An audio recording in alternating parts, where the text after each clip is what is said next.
National Heroes Day Happy National. para sa mga bayani. Diba? Yes. Lahat tayo bayani in our own little way. From My heroes. Lapu-Lapu to all the way to Until present times. Andres Bonifacio. To our Jose Rizal. OFW. Well, modern times. Modern yun. times. Modern Ninoy times. Aquino. Aquino. Ninoy Aquino, of course. To all the activists who suffered during Marcos time.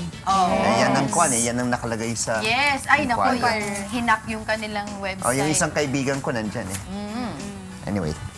Last day of August, August 31. See you next month. Oo nga, see you next month. See you next month. Good morning. Kaloka ka. O sige, mami, kwento mo sa amin bakit ka na traffic. Pero bago muna ang lahat, luma pa rin tayo, sabi nga ni Kuya. Tayo umpisa natin na ating umaga ng pagbabasa ng talata sa Biblia. Of course, ang ating verse of today ay Kawikaan 26:2. Kung paano ang maya sa kanyang paggagala, kung paano ang langay-langayan sa kanyang paglipat, gayon ang sumpa na walang kadahilanan ay hindi tumatalab. English, Proverbs chapter 26, verse 2, as the bird by wandering, as the swallow by flying, so the curse causeless shall not come.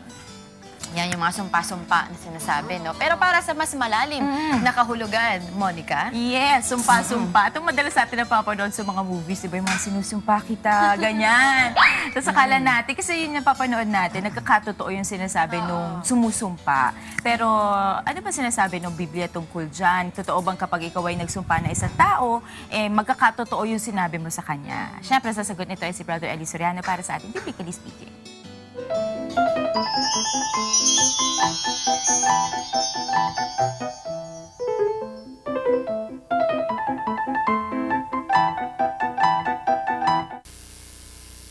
Hindi totoo yun, kapatid. Hindi totoo yun. Huwag ka maniwala ron. Basahin natin ang 26:2 ng Kawikaan, Sister Luz. Kung paano ang maya sa kanyang paggagala, kung paano ang langay-langayan sa kanyang paglipad. Gayon ang sumpa na walang kadahilanan ay hindi tumatalab. Ayun, nakakita ka na sa langay-langayan, gala ng gala. Walang kwenta yung gala niya eh. Yung langay-langayan, yun yung mga ibon na lilipad-lipad pag umuulan, pag malapit umulan. Lipad na lipad, balik-balik lang sa may himpapawid, ano? Balik-balik. Hindi ba kagaya ng ibang ibon na pagka lumipad, may pupuntahan. Yung langay-langayan, kaya naglalangkay-langkay, ikot lang ng ikot doon, di naman ang huhuli, di naman kumakain.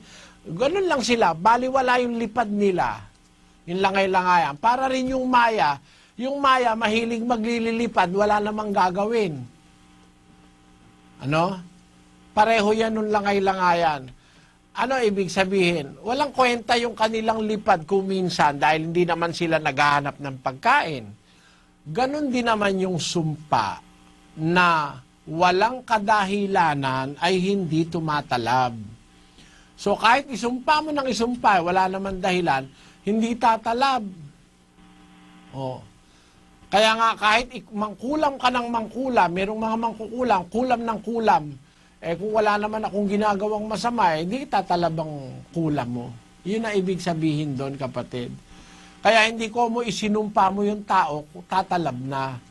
Lalo na kung ang sumpa mo, bunga lang ng galit mo, o kaya bunga lang ng iyong puot sa kapwa, hindi tatalab yun, kapatid.